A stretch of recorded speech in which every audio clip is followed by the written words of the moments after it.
Hey everyone, it's Kai from Cool Collectibles back again for another review. This time it's the ThreeZero DLX scale Optimus Prime from the Bumblebee movie. For a place to get all your collectibles, click the link in the description below to head on over to Big Bad Toy Store. They ship worldwide, so definitely check them out. Alright, this figure was a long time coming. I missed out on the first batch that was up on the ThreeZero website, so I decided to order from Big Bad Toy Store, and they did send through a notice saying that they were going to be delayed a little bit with the second batch. I didn't think it was going to take this long. I think people were getting their first batch around the February or March timeframe, so it's been 2 or 3 months since then. I didn't think it was going to take that long, but it's definitely worth the wait. As I was unboxing this, all I could think was, wow. So if you're not thinking that when you're unboxing yours, I don't know how human you are, because this thing really is absolutely amazing. I'll just get him out of the way and go through quickly the accessories. It doesn't come with too much. It does come with the standard base that was the same with the Bumblebee figure, and it's completely unnecessary unless you have him in one of those jumping poses. I won't be inserting this because I did that on the Bumblebee figure, and it's an absolute pain in the ass to pull that back out of this joint. So I wouldn't even bother. Comes with his blaster rifle, which is beautifully done. There's no metal in it, it's just a molded plastic, but the sort of metallic paint application and the whitewash, the weathering, really looks fantastic. So love the interpretation of this from the movie. And I did see, I thought I broke it, but it looks like you can pull out this, whatever they call this from a gun perspective, the reloading chamber thing. I'm not sure why it's got bullets, because I thought this thing was firing lasers or something. So that's a bit bizarre that it's firing bullets, but I guess I didn't pay too much attention to what was happening in that particular scene in the movie. But overall, a fantastic looking rifle there. Also comes with a whole bunch of swap out hands for all the action poses. I'll definitely have mine with this particular pointing command hand, similar to the way that I've got my MP44 Optimus from the Masterpiece series. So I love that. It's got all the sort of splayed out action hands. It's got the gun palming sort of hand, and the trigger hand, depending on which hand you want to put it on. So again, beautifully painted.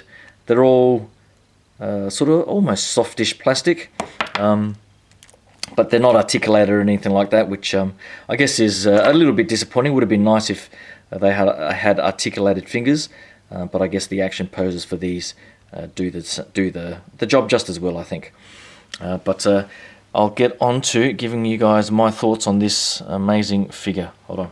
Alright, similar to the Bumblebee figure itself, there are some collectors out there who think this figure is either pointless or useless because it does not transform.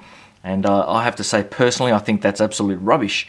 ThreeZero made it perfectly clear from the get-go that their whole goal with this series was to make an amazing action figure with all of the details and articulation to be the best bot mode representation of these movie characters, and they have really nailed it in pretty much every aspect. There are a couple of minor quibbles here and there that I'll point out as I go through, but in the big scheme of things, I cannot fault this figure at all.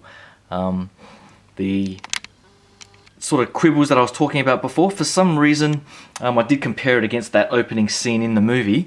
The actual character in the movie doesn't have these round circles on the shoulders there. They're like these angled grooves. So I'm not sure why they decided to make this different.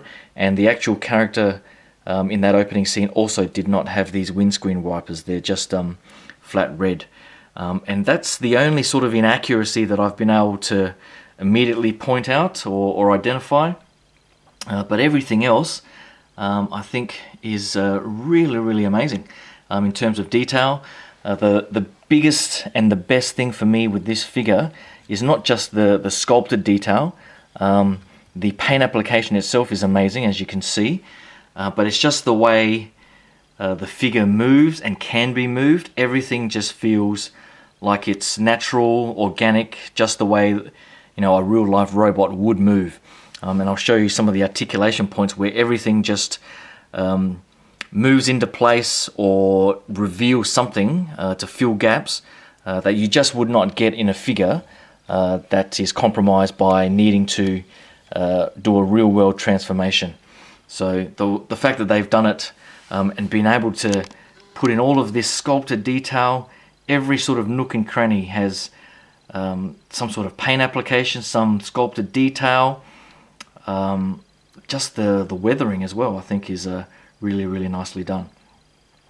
I might as well go through all the biggest and best articulation points that I love about this figure. The head sculpt itself, you immediately can tell that it's Optimus Prime. I think this overall style is so much better than the Bayformers. With that sort of whole, it doesn't have that knight look to it. It's just an upgraded version of the G1 character, which I think is the way they should have gone from the very beginning. The neck here does have a sort of ball joint at the top, but there's also a ball joint at the bottom part of the neck, which I haven't been able to get move all that much, so I'm sort of starting to get it moving there. So you get a bit of articulation along there, which is nice. You might just have to get the head past some of the grooves there to get further rotation. It's a shame that it doesn't look up too far, but I think with that neck piece you can get him looking down at Bumblebee in a pretty realistic way. The shoulders are on a really fancy mechanism, to be honest. There's the big joint that you see right there that you can then reveal as you pull out. So there's this big sort of piston mechanism, which in itself is really nicely painted. So you get that butterfly action. This shoulder piece here can move along with this piece as well. So they both rotate out of the way, and then you can lift this up, but then the whole shoulder mechanism at the bottom there can lift up as well, and then that lifts this panel here. So you can really get the arm in a pretty high position like that. If you wanted to, it rotates all the way around along that that joint there. So everything is nice and tight, so it's not loose or anything like that. There's rotation at the top of the bicep there, and my favorite part about the elbows and knees is just the way that it looks so organic. So there's a elbow joint there that you can see sort of being revealed as you bend, and then it stops there, and then you bend the bottom half of it, and so you can get up to that sort of range, which is pretty good. And this whole piece here it just looks natural and part of the robot itself, and not some sort of exposed weird joint. So that's really nice there, and all the extra detail in there as well. The wrist here, there's on like a hinge right inside there, so you can get a bit of motion there. Doesn't have too much rotation, but I think you can sort of try to force that, but I'd probably be a bit careful about trying to force it. But the swap out mechanism I think is a little bit painful, but I'd recommend putting those in some hot water to make it much easier. And I just noticed, just look at all that internal detail there, it's just so nice. The top of the torso is also really nicely done. There's the rotation bit at the top there in itself, revealing a lot of detail there. But then I guess the biggest wow factor for me was when you bend this whole ab crunch forward, and it reveals all of that spine detail. And then I think there's another last bit of crunch at the bottom, which I can't seem to release just yet. I don't want to force it too much, but I think there's one more click that reveals even more detail at the bottom, so you can have him crunching down quite a lot at that joint there. But the fact that it can do that, and it's all seamless, there's no sort of risk of, it doesn't feel like anything's scraping or risk of paint scraping or anything like that. So it's just really well done there. Love the sort of silver and dirt wash and rust on here. All of these panels on the waist here lift up, so you can just sort of lift this panel up like so. Lift this one up on this side. Now this piece at the front is on like a weird double ball joint mechanism, so you might be able to just see it there. So there's the one side of the ball joint, and then the other ball joint is on this side of the piece connecting the panel itself. So you can sort of rotate it and move it quite a lot out of the way. So I'll just do it on this side as well, so you can get that out of the way. in that sort of way. And then the back panel here, you can then sort of lift this out of the way. That's on its own sort of, let me see if I can see it under there. That's on a ball joint as well with a hinge right there. And then that gives you quite a range of motion without having to move the legs or the hips down at all. So you can get it quite high like that, but then it'll knock down there.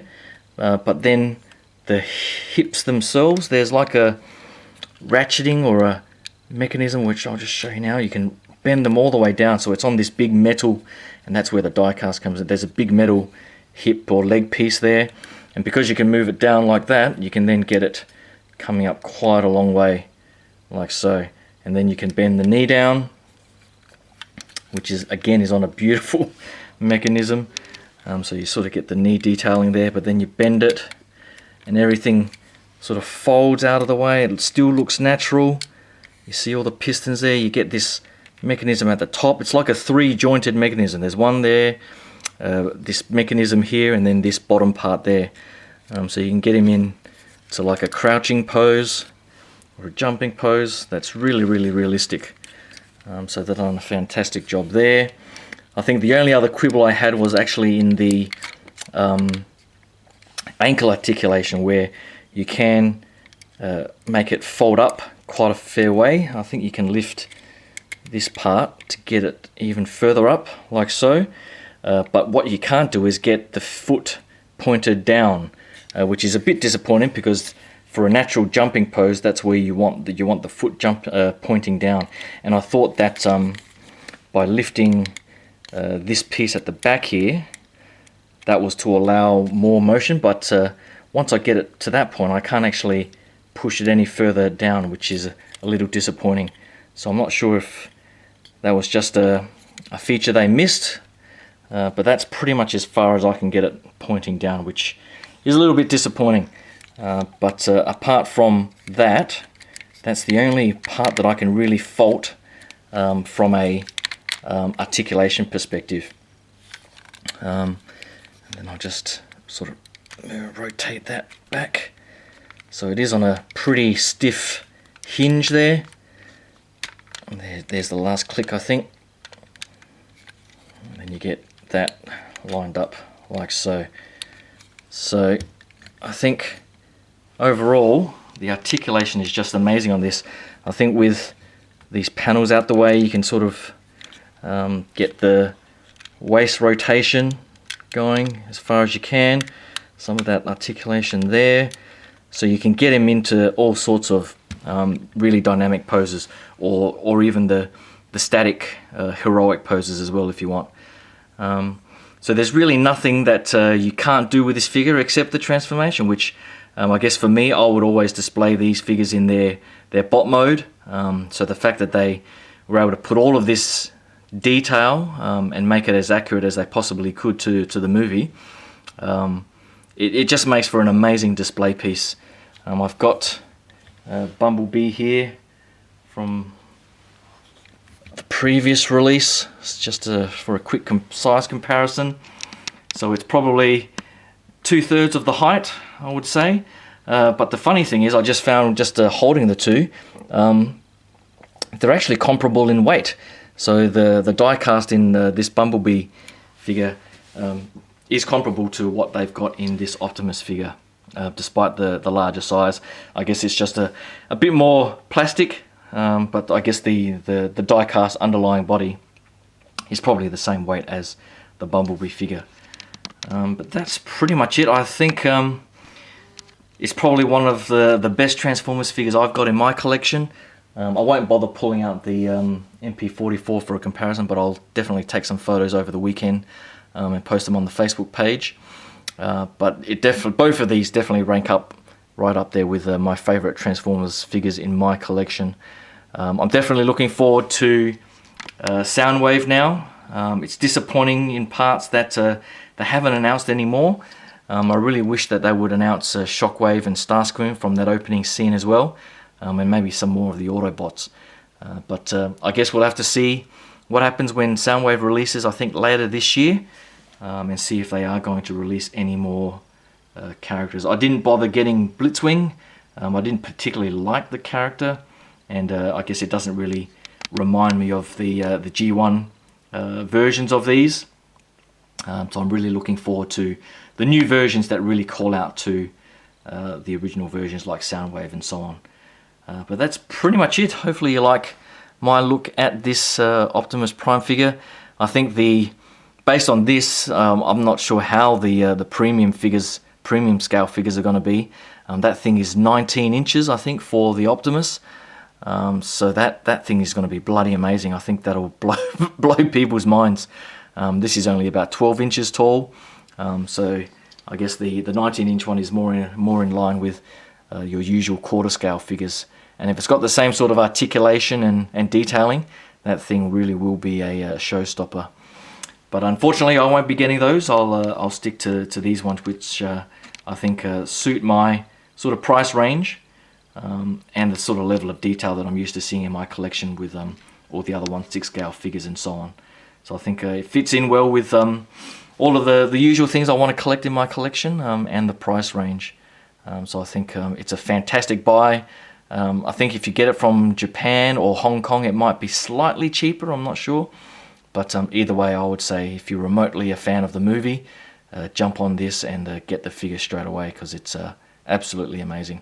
But that's pretty much it from me. Hopefully you can like and subscribe to the channel.